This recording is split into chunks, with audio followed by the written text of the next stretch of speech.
La psicología y el deporte le salvaron la vida a Uriah Hall. Sé que suena como muy escandaloso este título, pero es que él mismo lo dijo. Cuando Uriah Hall tenía 16 años, tuvo un intento de suicidio frustrado, y a raíz de esto acudió al psicólogo, el cual le recomendó iniciar en el deporte, y hoy en día es uno de los pesos medios más temibles de la división. Así que voy a aprovechar este caso para ejemplificar cómo el deporte puede cambiar literalmente la vida de una persona, y en un futuro video estaré explicando el porqué del mismo. Así que sin más preámbulo, empecemos.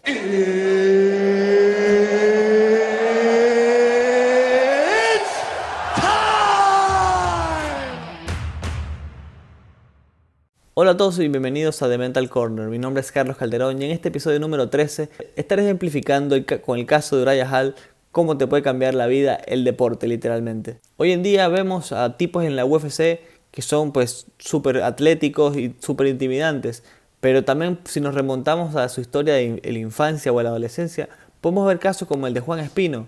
quien aseguraba que pasaba muchas horas de su escuela escondido en el baño para que el bullying no lo atacara. O también el caso de uno de los peleadores de los más grandes de toda la historia, como es Georges St-Pierre, que también confesó que sufría bullying cuando era un niño. Pero el día de hoy se lo voy a dedicar a la historia de Uriah Hall, pues porque acaba de vencer quizás al mejor de todos los tiempos, como es Anderson Silva. Uriah Hall, para quien no lo sepa, es nacido en Jamaica, pero vivió muchos años de su vida en Estados Unidos. Este cambio lo hizo a sus 13 años de edad, es decir, su madre se fue sola con él a Estados Unidos por una vida mejor. En ese transcurso de vida, desde los 13 años hasta los 16 años, fue un proceso de adaptación muy fuerte. Él decía que pues obviamente se veía diferente, su color de piel era mucho más oscuro que los chicos que los que estaban en su clase, hablaba diferente, se vestía diferente, escuchaba música diferente a todos los de su clase, y esto él decía que les daba, quizás a las personas que lo veían diferente a él les daba miedo. Esto él entendía que en su momento era una inseguridad suya y no de los demás, que él era el raro, que él era el que se sentía mal. Asimismo se proyectaba hacia los demás y los bullers y los matones en su clase le hacían sufrir estos pensamientos que él tenía. Esto con el tiempo se convirtió casi, decía él, ¿no?, en un sistema de tortura sistemático, es decir, todos los días su pensamiento pasaba por evitar una catástrofe, por evitar un bullying, por evitar un acoso escolar. Entonces lo que hacía era que evitaba incluso ir a escuela mintiéndole a su madre diciendo que asistía.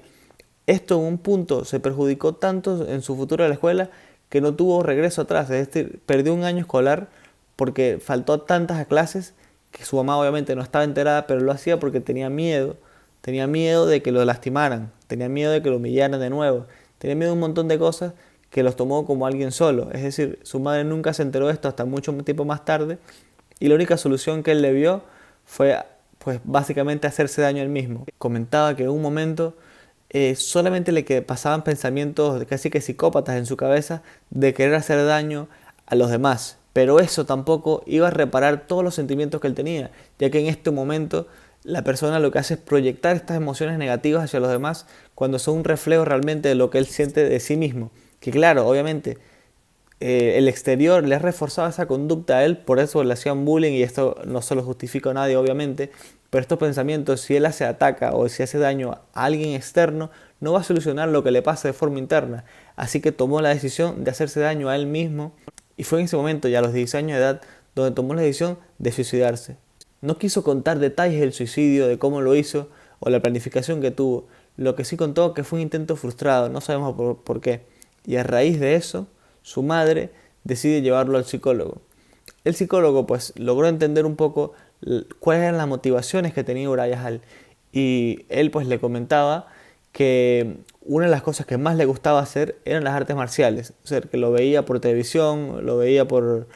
videojuegos que jugaba, incluso un dato que me pareció curioso y gracioso, que es que uno de los knockouts más espectaculares en la historia de UFC lo dio Uriah Hall con una patada giratoria, incluso es muy famoso por hacer esa patada giratoria y él dice que esa patada giratoria la aprendió gracias al juego de Genesis Sega de Nintendo 64, ya que su madre no tenía tanto dinero para pagar clases de karate y por eso es que él dijo que aprendió por los videojuegos. Luego que su madre pudo ahorrar para pagar unas clases de karate, comenzó en el deporte, en esta disciplina, y siguió avanzando hasta que el día de hoy es uno de los peleadores más temibles de la división de los pesos medianos de la UFC. Él comenta que pasó de una mentalidad donde todos los días decía que era algo agotador pensar qué cosa ponerse, qué cosa decir, cómo mentirle a su madre nuevamente para faltar al colegio. Pasó de tener esa mentalidad y de tener un odio hacia los demás porque le hacían daño a él, incluso personas que ni siquiera le hacían daño pero que estaban presentes y no hacían nada para defenderlo. Pasó de tener esa mentalidad gracias a las artes marciales mixtas, perdón, a las artes marciales, porque lo que practicó primero fue karate. Pasó a entender mejor las personas, pasó a comprender que no todas las personas tenían que hacerle daño, ni él quería hacerle daño a algo más. Decía que las artes marciales, en específico el karate, fue su padre, fue su motivación, fue una disciplina que lo mantuvo en el camino correcto,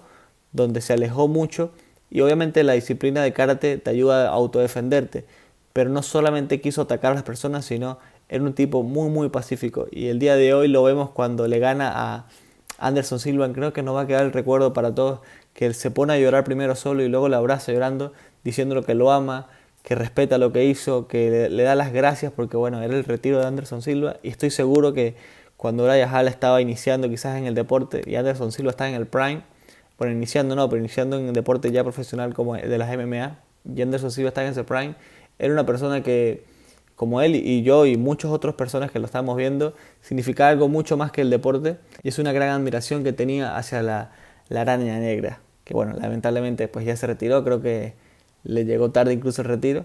Pero bueno, nada, quería traerles este hecho en particular, este caso que me pareció muy interesante de Uriah Hall, que además lo reconoce, lo expone, es algo muy difícil también hacerlo. Y en el siguiente video voy a estar analizando y explicándoles realmente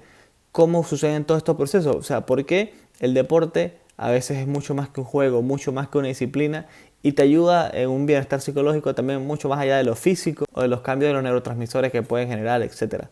Pero bueno, eso lo dejo ya para un próximo video donde los profundizaré mucho más. De igual forma, si te gustó este video, puedes darle tu like, dejar tu comentario, obviamente, sería genial, y suscribirte al canal. Así que bueno, nos vemos en un próximo video. Un abrazo.